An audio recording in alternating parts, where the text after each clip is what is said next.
push of its tapering over there. Of course, to help us understand more about the impact, we're joined by Kian Soon, CEO and Fund Manager with Astral Asset Management. Of course, Kian Soon speaking this morning from Singapore. So, Kian Soon, we are seeing last Friday that the Fed Chair Jerome Powell tiptoeing on its future policy, but he did divorce between the policy of tapering from the rate hikes. So do you think the market has fully priced in those policy announcements, and what's actually weighing on the Federal Reserve at this moment?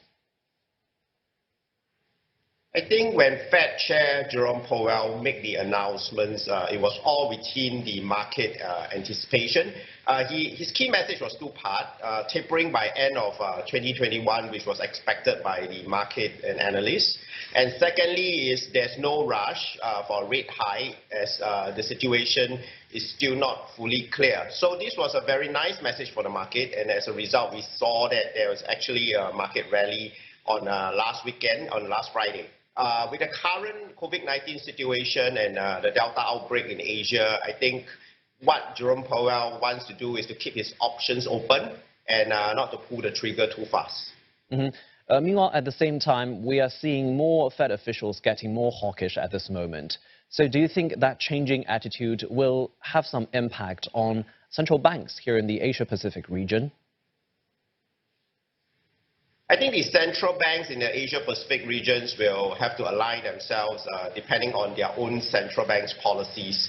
A lot of time they take the pace and the message from the United States simply because of their own central policies measures. But each country for himself, depending on how they are coping with the economic recovery post-COVID-19, I think we would be seeing more announcements coming in terms of being more hawkish from certain countries. But at the same time, with Southeast Asia, with the exception of Singapore, facing huge Delta outbreaks, I think most central banks will continue to keep their options open.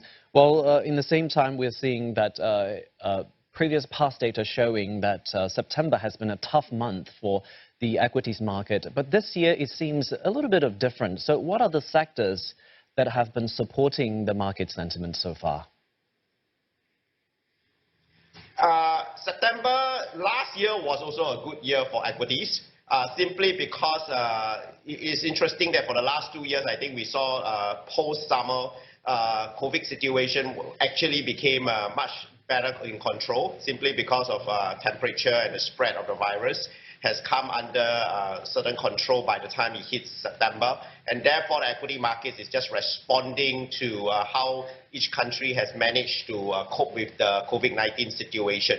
For the coming months, I think the key concern, I think every market has to look at is as we approach winter and as Delta is making a huge comeback, how would the recovery of most countries be affected given the spread of the virus? So before we go very quickly, so it seems that all the world concern has been on the situation of Afghanistan. So do you think any involvement in the region to have impact on the financial market? I think so far the images and videos of the evacuation as well as the attack drew widespread attention. But let's be clear here, in my humble opinion, US markets were hardly affected by these geopolitical tensions many miles away from home.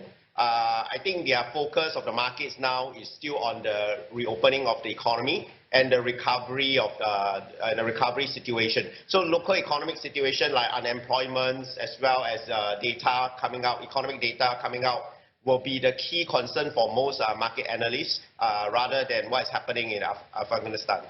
Of course, we'll be closely tracking the jobs data coming out later this week. Kian Soon, thank you so much indeed for your analysis. And Kian Soon, CEO and Fund Manager with Astral Asset Management.